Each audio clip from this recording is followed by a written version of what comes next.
Good morning, friends. Welcome back. I want to show you how I turned this plastic bottle into this little planter. So let me show you what I did. I took this plastic bottle. You may not have the exact same plastic bottle, so just take any one that you have.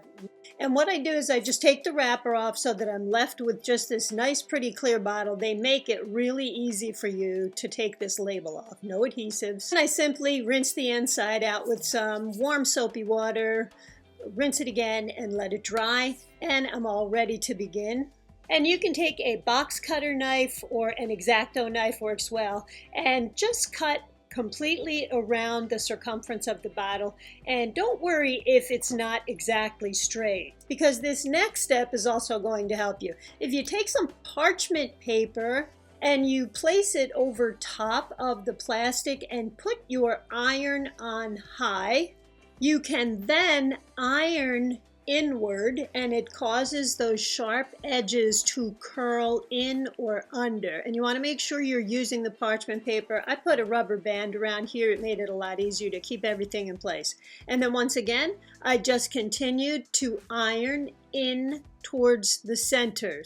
And you also want to make sure you're using food product plastic. The plastics are not all the same, so make sure you're using a food grade plastic bottle, something that had something that you ingest in it.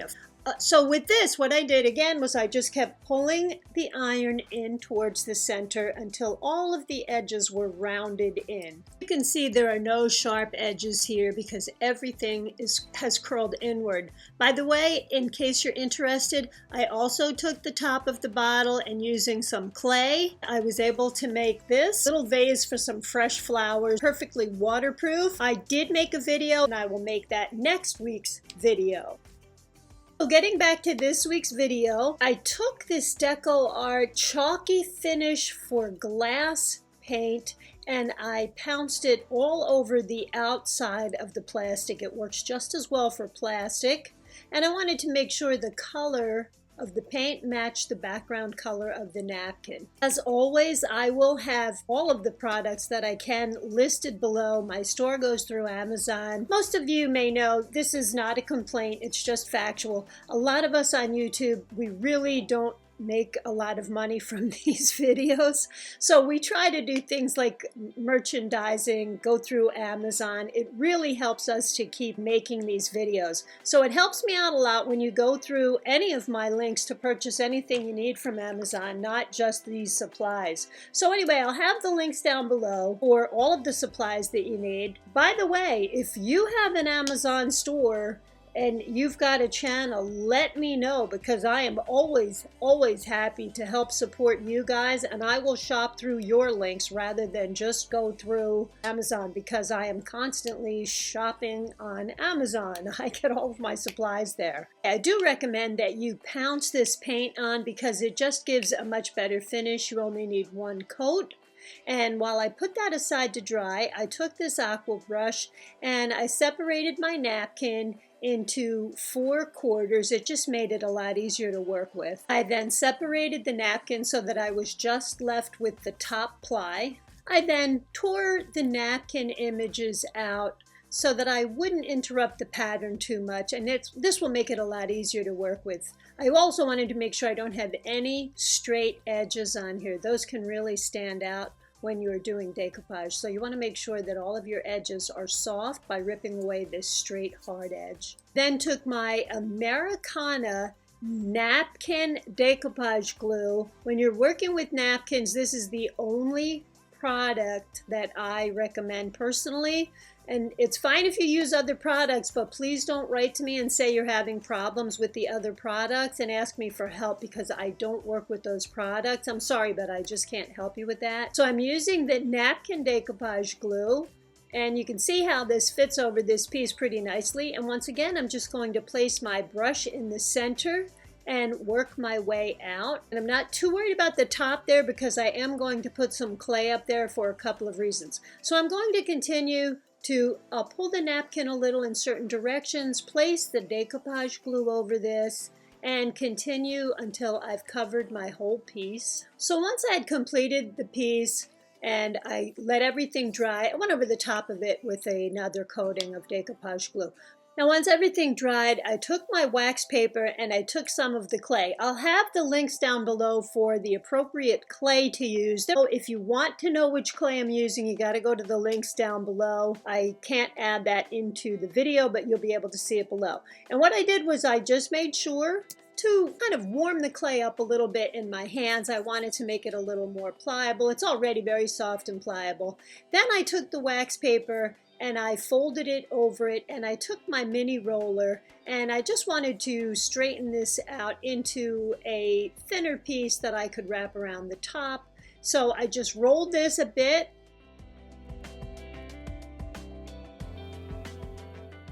Now I'm doing this to make sure that it fits around the circumference of my plastic jar. It was still a little bit short, so I just kept rolling.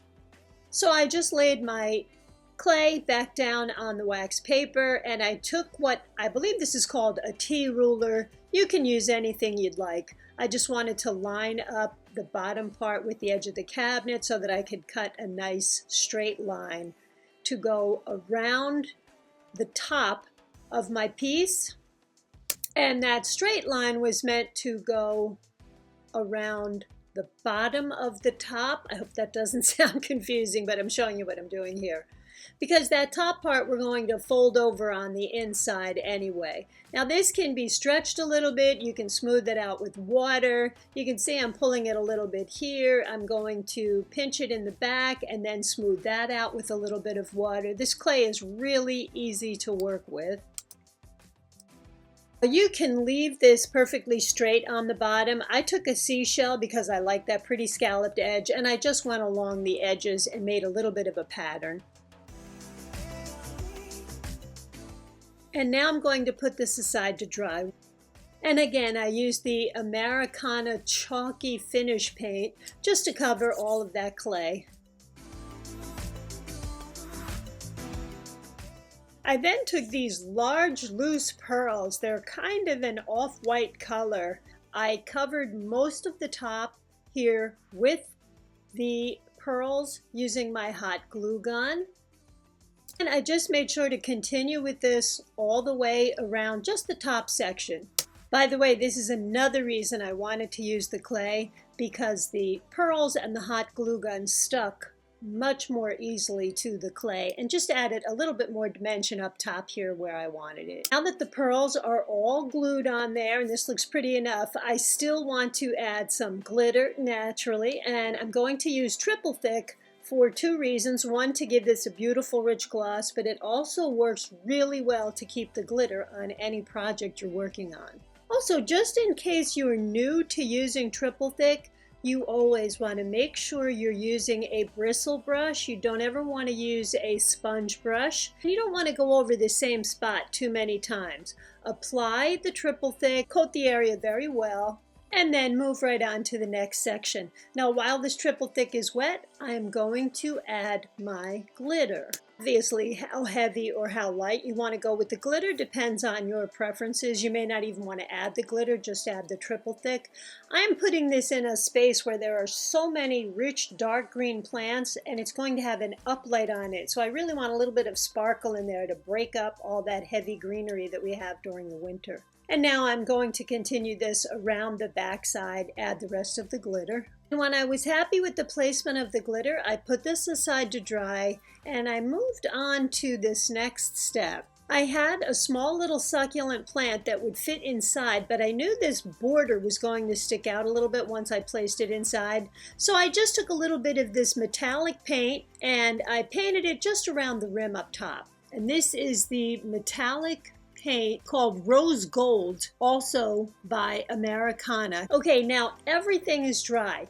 Here's how the planter looks without anything inside of it. So here's what I'm going to do. I'm going to take some stones and add it to the bottom to give this a little bit of weight. As you can tell, this is very light, but I also want to be able to water my plant and allow it to have some good drainage. So I took these little pebbles. These are all clean. I bought them from a store somewhere, and I put them in the bottom of my container. So not only did this give it some stability, some more stability, I added my plant in there, and here's something you may not know. Did you know that you could put ice cubes on your plants or in your plants, which I love to do because I was spending so much time running around watering plants. This way I have designated ice cubes that just go in the plants. I place them in each plant and run along. I'm not worried that I overwater it, underwater it.